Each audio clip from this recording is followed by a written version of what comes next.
Hi, everybody. This is Lowell with another thought about the benefits of studying music, and that is the subject of frequency.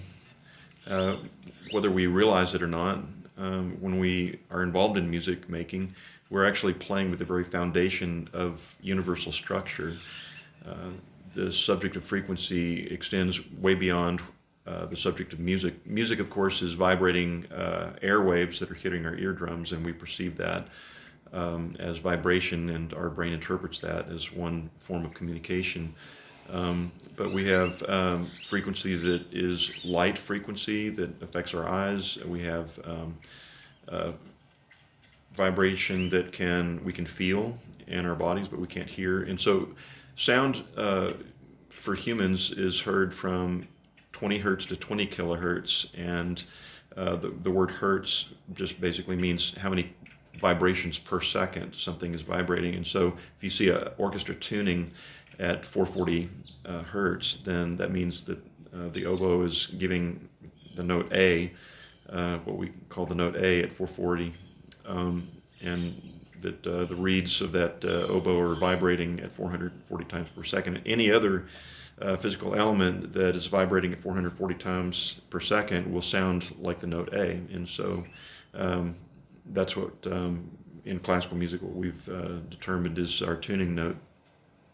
But the interesting thing about frequency is that you're dealing with what I've come in as a musician to know as the overtone series, and the overtone series is not only unique to music, but it also can be seen in other types of frequency spectrums. I was really surprised when I watched an electrician hook up a transformer, and he was talking about connecting to certain nodes as an electrician off of that transformer. And at that point, I realized that this is not just for sound and music, but it's also for other types of frequency, whether it be electromagnetic or whether it be light.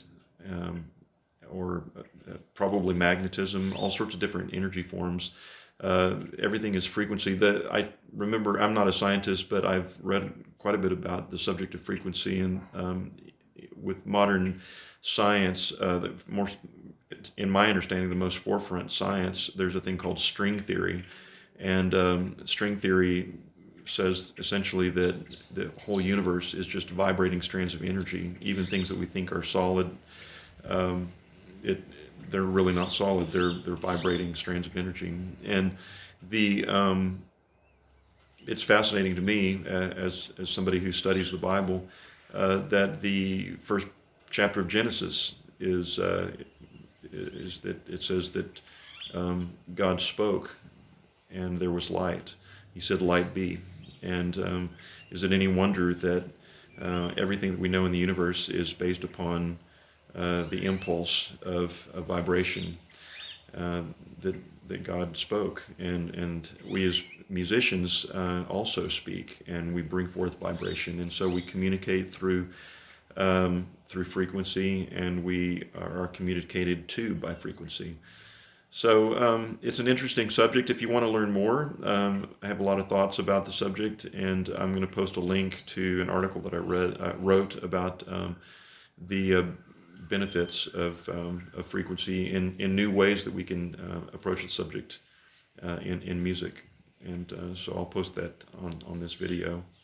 But I just want to encourage you as participants in music making that there's much more going on than what you might think when you're participating in music.